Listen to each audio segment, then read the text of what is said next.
Maria joins me in the studio. Maria, welcome. Thank you. Now, just tell us what you're actually hoping to achieve. Well, what I'm hoping to achieve is an examination of whether this law, if this election was conducted in accordance with the law. Mm-hmm. And what makes you think it wasn't? Well, what makes me think it wasn't is the number of people who have indicated that they voted early at an early voting centre without being required to make a declaration that they could not vote on voting day. So when you say they weren't required to make a declaration, what do you mean? Well, in the legislation, it says that anybody can apply to vote early. It's not something that is a convenience thing or even though that's where it is being led. At the present time, if you have a look at the legislation for general postal voting, if you want to apply for that, there's 7 reasons, I think, why you can apply, how it will be approved.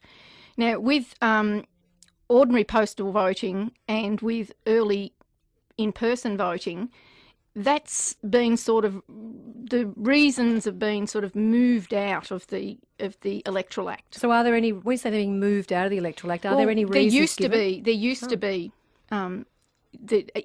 valid reasons, and in the Commonwealth Electoral Act that Victorian voters have to abide by in Commonwealth elections, there's a Schedule 2 that has 12 reasons that you can apply for early voting, and if you don't fit within one of those reasons, well, you are required to vote on voting day. But aren't I right that in the Victorian Electoral Act it says there's a section for postal voting and a section for early voting, and there are actually 2 sections. When you say they make a declaration, what do you mean? In the Victorian Electoral Act, they have declaration voting is, I think, 4 different types of votes. One is a postal vote. One is if you absentee vote. One is if you're not on the electoral roll. And off the top of my head, I can't remember what the other one is. But all of those are where people have to actually sign a certificate and have that certificate witnessed. Now, it used to be that way for voting in person at early polling booths, but that's disappeared out of the Electoral Act. And in the Commonwealth Act, it was taken out in 2013. So it's not in either Act anymore? The requirement of early voting? Of signing a declaration. Okay. In the Victorian Act, it doesn't actually say that you have to sign. It says that you may make application to vote early at an early voting centre. And in that, you may apply. So you go in and you say, I am applying to vote early, right? That's why I'm here. And then they say, okay, we require you to make a declaration that you cannot vote on voting day between the hours of 8 a.m. and 6 p.m. Is that correct? Now, that's the question that wasn't asked, so therefore the declaration wasn't made. Now, some people say that, the law doesn't specify. Yeah, I was just going to say the law doesn't specify that it has to be a written application. It also doesn't say it has to be any form. It just says a small d declaration. It's got nothing to do with the large D, capital D declaration, capital V voting. In the Act, it just says you make a declaration. So isn't just appearing there on the day of an early polling booth a declaration in itself by just turning up? A declaration of what? Well, if I go into a bank and apply for a loan, it's very different because there's laws about that. Well, there's laws about this too. Yeah, but the law doesn't state what a declaration is. Are you hoping to prove that the definition of declaration? Well, what is a declaration? If the declaration, it says that it makes a declaration in the application that the person will be unable to attend an election day voting centre during the hours of voting on election day.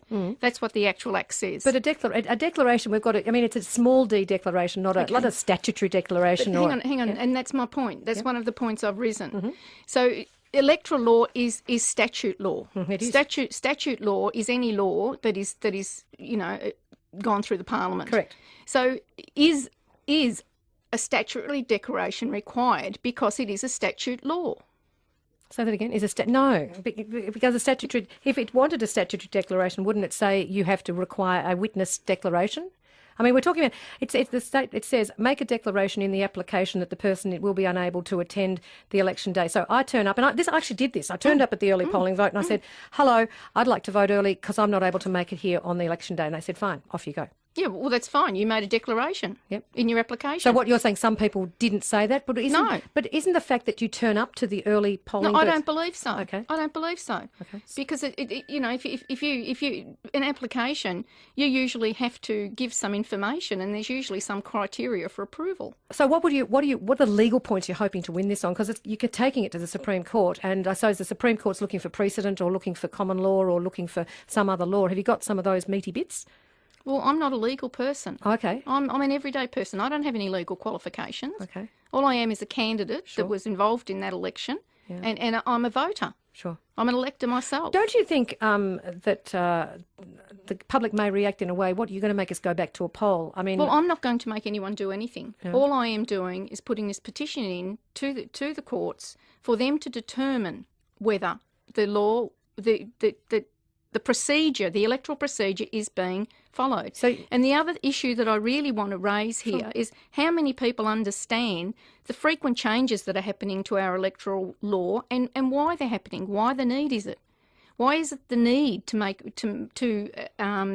give people the impression that voting is just a casual social, what makes you think that thing? going early makes you think that people think it's casual? I mean, I went early because I knew how I wanted to vote, and I knew I wasn't going to change my mind because I'd done my research, and I was really grateful that I could do it on a day of my choosing. And that's fine. That's fine. I'm not disputing that whether early voting is a good thing or a bad thing or whatever.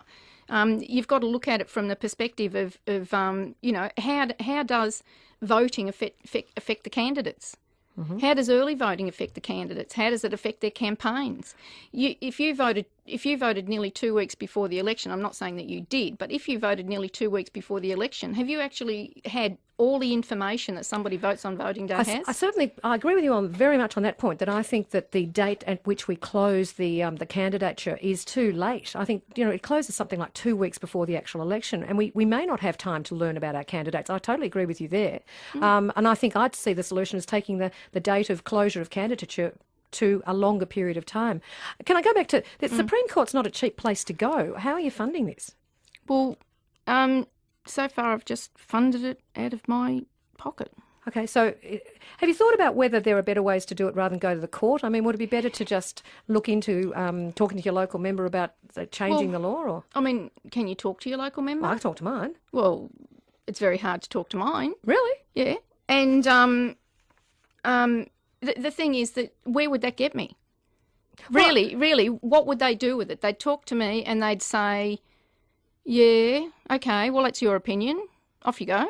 Hang on, you were going to be you were standing as a candidate to be a local member. That's not how you'd be. That's not how I'd be. No. Which is good. And somebody's asked me the question, well, how would you actually, if you had got elected, would you be doing this?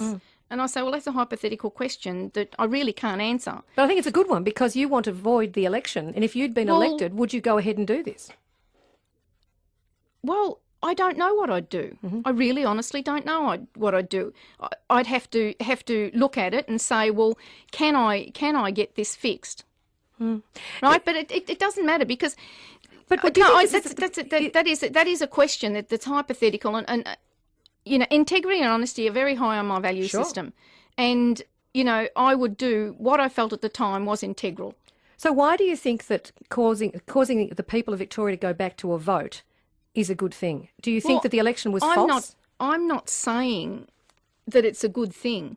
I'm saying that if the Electoral Commission has not done the job of making sure the election was the best result under best practice things, that they should be held accountable. So what's your evidence that it wasn't? I mean, okay, you're saying you're wondering, you're thinking, have you got evidence to show that they didn't follow process?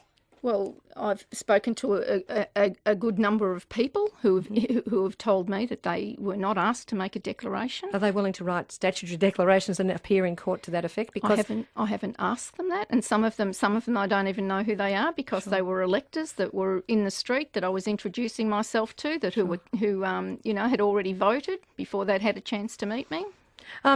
I don't know that fits the requirements of the Supreme Court's law in that respect. I don't know what fits it. I have merely put in a petition, because there's a safety net in fair enough. the electoral law. So it's not up to me to decide. So it's up to the judge. It's like a protest flag. Well, no, it's not a protest flag. It is much more serious. No, sorry, than I that. mean a protest flag in a race. It's the same principle that if someone wins a race and you wish to protest against the way a race was run, you can put a protest flag up. So that's sorry, I wasn't being disrespectful. Yeah. We've got Vicky on the line. Hello, Vicky. Oh, good afternoon, Sally. Just a quick question. I'm sorry, I missed the lady's Maria. name. But Maria, what is your ultimate goal here? To go to this extent, there's got to be something you wish to gain from it. And I can't seem to be hearing that with all the questions that you're getting asked.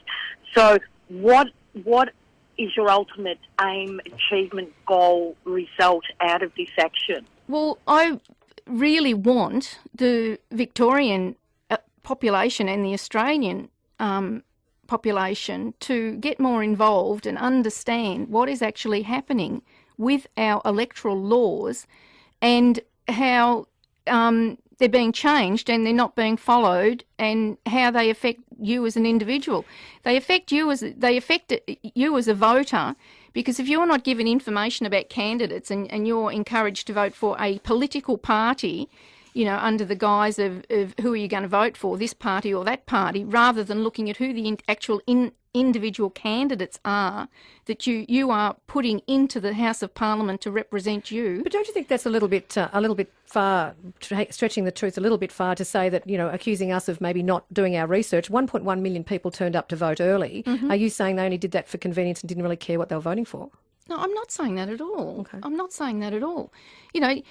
Why people voted early is, I don't know why people voted early. I haven't asked the 1.2 million. All I'm saying that a reasonable person would not believe that 1.2 million out of 3.8 million people, 32% of the people of the state, could not vote on election day. Well, why not change the law? If 1.1 million people wanted early, wouldn't we go and change the law to make an early voting? If people want that to happen, well, that can happen. Well, but that's not what the law is at the moment. But the law does say that, because everyone did it, and you're challenging that. No. I'm challenging. That's exactly what I'm challenging. Do you think you're going to win a lot of friends? Look, I'm not in this to win friends. This is a principle-based thing. It's not a popularity contest. It's a thing.